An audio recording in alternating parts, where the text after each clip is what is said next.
Well, congratulations, guys, on Lover. Such an amazing song. I have to say, when everyone did the end of the year, what was your favorite new music of 2020? And Be Cool was always on the list for me, man. That was such a great song. And I didn't think you could top it, but then you did Calm Down and now Lovers.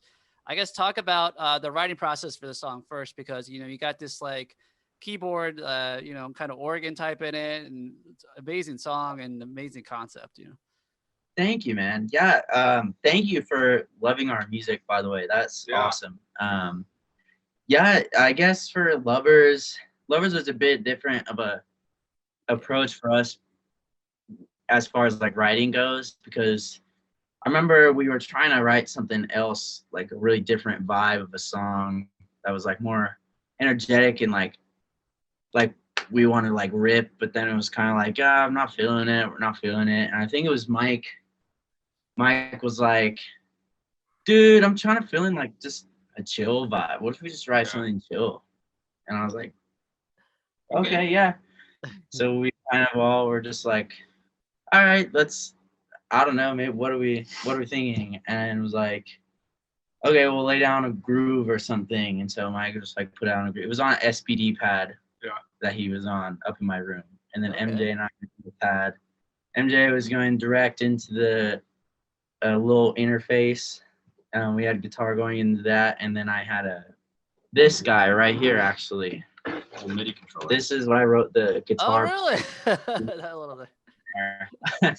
Yeah. So I had this, found a progression, and then it kind of like just went on from there. And then I ended up making kind of like a demo of the song on my laptop in my bedroom.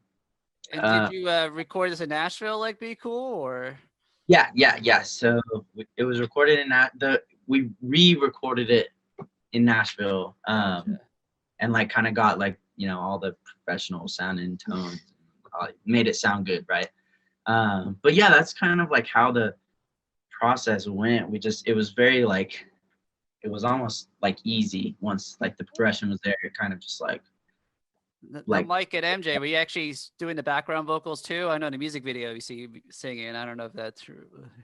I think we both did do some takes, but I have videos of us doing there's like many others terrible background takes ours. that are like and our producer was just like, I actually have like this connection with like this like these super like talented like vocalists in Nashville, and so they did like, I think it was like 20 some different takes that they like layered it and made that whole like choir vocal kind of thing really come to life. I love that aspect of the song. Yeah, it's super different. We all heard it like the first time. We were all just like, no way, that's so cool.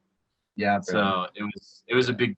We finally made that realization that it was going to go that direction. It was like, okay, this is how it needs to be. Yeah, it was cool. So when they were doing it, Mason like video chatted me because I was here. We were all here, right? In Colorado, and Mason was in Nashville.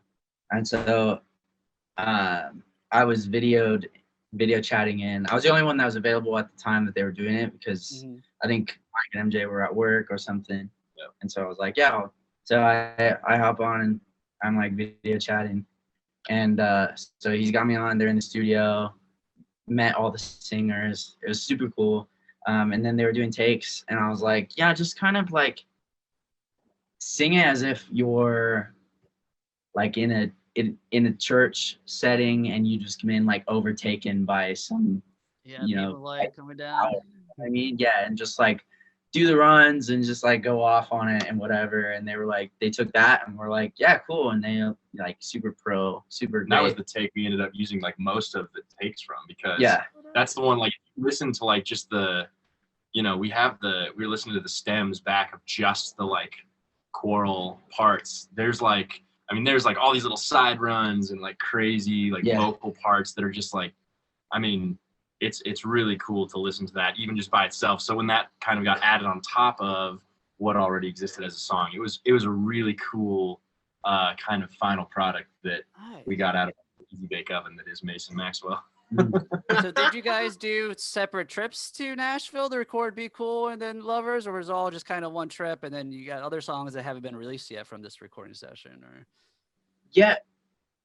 do someone else want to take it? So it was like we basically just, so the first, for Be Cool, we went for a week and recorded for the single, and then kind of just pushed that through. That was like, what, March? That was May. It was May, yeah. Yeah, and then we actually ended up going back for the entire month of July and spent every day of the month, for the most part, in the studio, recording and tracking and doing rough mixes and writing. Yeah, I mean, it was like, we spent the entire month of July of 2020 in Nashville recording. So that's what Lovers and Calm Down actually was the first song we released kind of from that recording session.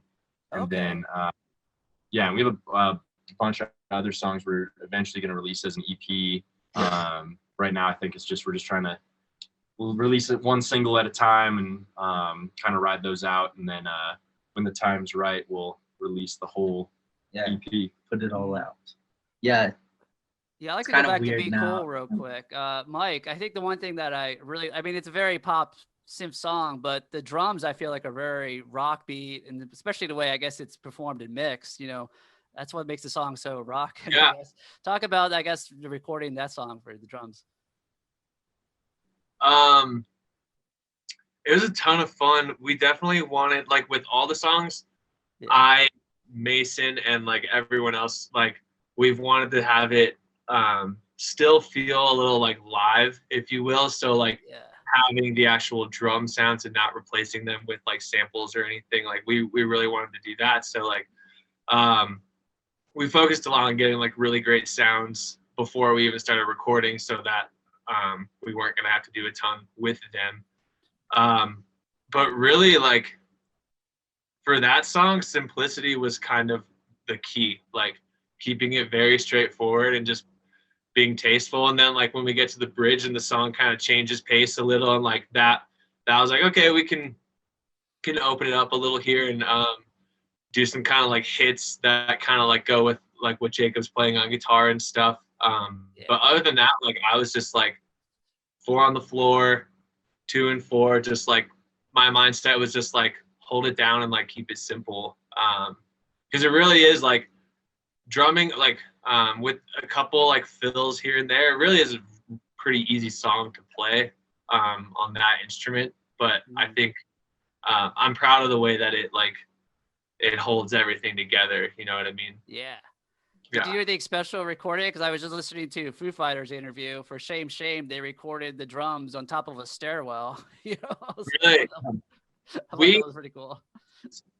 With Be Cool, we didn't do anything like super crazy, but when we went scaffold, we hung them off the side of the building. He was upside down. Yeah, it's great. Do the Marty Crew upside down thing. Back and forth.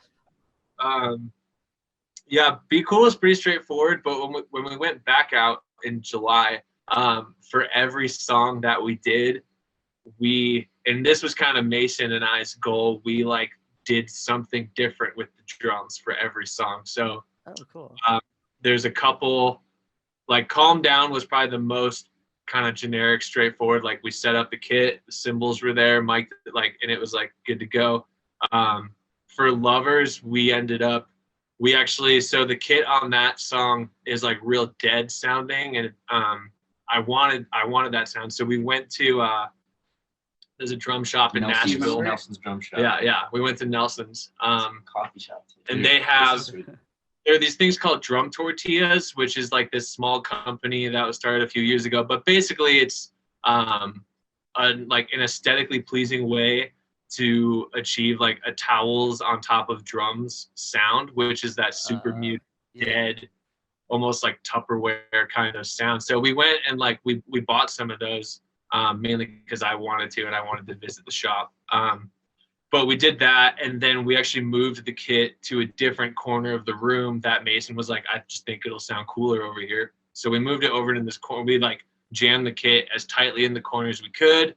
We put the tortillas on the drums. I put a bunch of tape like on the hi-hat so that was really dead. Wow. We rolled with that. So like we did that. For other songs, I did some of them with no cymbals on the kit, and then I recorded the drums, and then we recorded the cymbals after. We did like a bunch of cool stuff. Very cool. Well, let's get into music videos too. I mean, if you remember, the Be Cool was shot in like some warehouse, I think, somewhere in Colorado, right? Or in the Springs. Yeah. It's Eddie Sound, man. Yeah. They're super. Go ahead. I was gonna say it's actually the same warehouse that Lovers is in. It's just getting to my point. I feel like is it the same place because it kind of gets that same vibe. So it is. So cool. Yeah, the other end. It's literally like one. Be Cool, we were on this side, and Lovers, we were on this side. Like flipped around. I feel like the storage area was okay. That was really awesome. Came together. It was just like same guy, Gabe shot that one for us. He's awesome. Same group of guys who did the lighting for us too. Eddie Sounds. It's their warehouse down in Colorado Springs, and it was a super fun video to shoot. Like it was like we came into it with so many ideas and like, all right, we're gonna hang like we had like a storyline or whatever. And it was like I was like, yo, just walk in front of the camera. Yeah. Remember?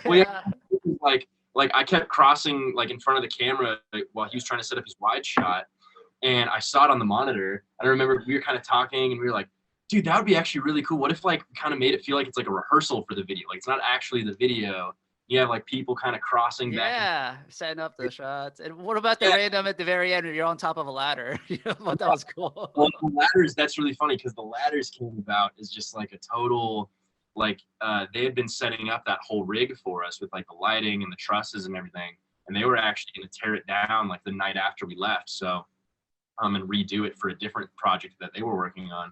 But they had the ladder set up, and Gabe, the guy who did our video, he and McKinley, the guy who actually was programming the lights, were talking, and they were like, wait a second, what if we just keep it exactly as it is right now and like leave the ladders up? So that was actually a totally organic like thing that just kind of happened by dumb luck, and like it worked perfectly, and like it was super out there. I think each of us almost fell a couple times. You can see in the actual, if you go back to a certain point, I don't know if Gabe actually included it in the final one. I think he did. But at one point, I leaned too far back on the ladder and got it back on the two legs and was like, and like, pushed it back down quickly. But like, you can barely see it in the background because I'm like the third ladder back. So you can't really see it. But for the eagle-eyed viewer, you definitely can. I'm going to go back and watch it just to find that. And then Jacob, you're showing off some dance moves in the music video too. It was great, man. Yeah, man. It kind of came over me. No, I kind of like felt it's a very like almost 50s nostalgic kind of vibe of the song for me. And also it's got like I'm a huge Justin Timberlake fan. So there's like some part, specifically in that like second verse, it's got those big hits. So I was like, it's very like Justin Timberlake, kind of Michael Jackson, Sinatra kind of vibe. That was kind of how I felt it was going, especially with the suit and everything. I was like, that's a lot. So, that happened. And then we got the little Lion King, like where we're all three like walking. It's barely. Yeah, that was cool. I assume that came up on the fly on the shot too, huh?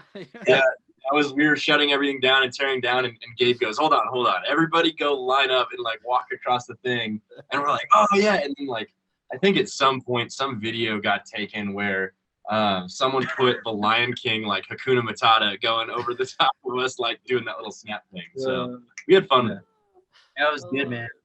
Yeah, it was the start of our choreography phase. We'll see where it goes. Okay.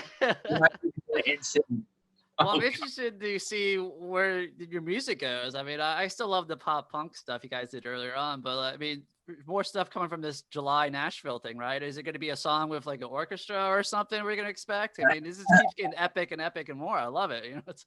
Dude, you never know. There's definitely the rest of the songs are definitely, what am I trying to say? They're very diverse. Yeah. There's not really, so like Be Cool and Calm Down, those two songs are kind of like brothers. Lovers is kind of like farthest away from like what we were. Stepchild. Yeah. Right. And then we've got, let's see, I don't know how much I can if I'm not supposed to give anything away, if I could give anything. Well, I don't want to get you in trouble, so you don't have to worry. No, okay.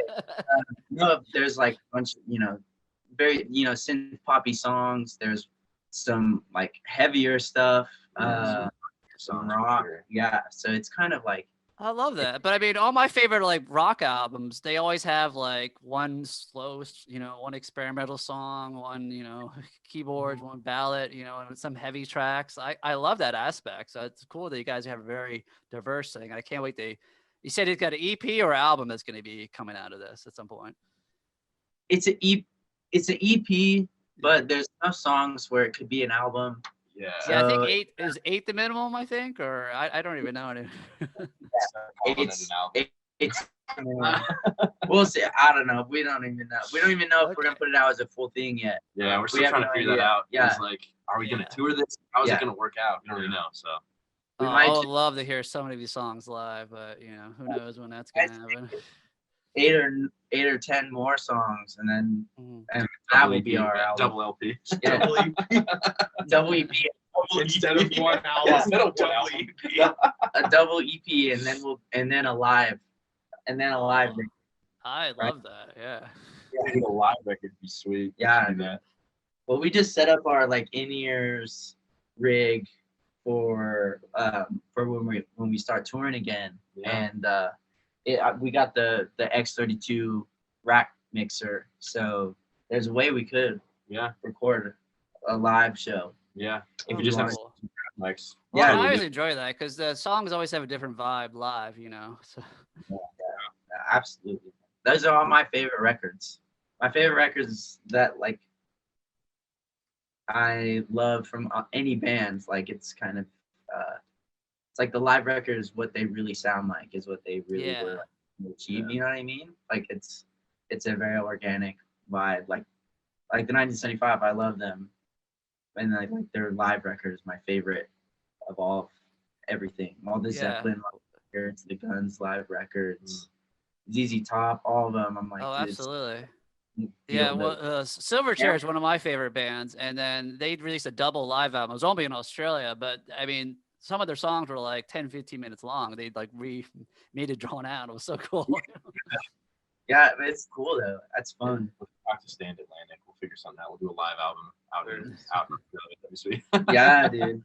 Cool. All right. Well, before I let you guys go, social media, can you give a shout out? I know it's The Broken, but it's different on each social media platform, Yeah. Well, Instagram and Facebook and now TikTok. And what else? I guess with Twitter too. All those are at The Broken. At symbol THEBRKN. And then we have a website that we just launched, which is our merch store and everything. That's fully functional. And you can order from around the world, worldwide. But that's thebroken.com. So THEBRKN.com. And it'll take you to our website. Our music's there, our merch, our videos, our everything. So and you can become a member as well. So member of the Broken family. I like that. Join us in our journey. I definitely will. Well, thank you guys so much. I can't wait to hear the new music down the road. Congratulations on Lovers, and we'll talk, I guess, when the new music gets released. Thanks, man. Sure, yep. Thanks, Steven. Coming soon, dude. I think we're gonna start. I love it. Well, that's what I love about doing media, man, because I get exposed to bands. Every once in a while, a band like you comes along where I just absolutely get obsessed with. So, dude, appreciate it, man. Thank you. All right, you guys take care. You too, bro. Love the wallpaper. Thanks, man. Bye, guys.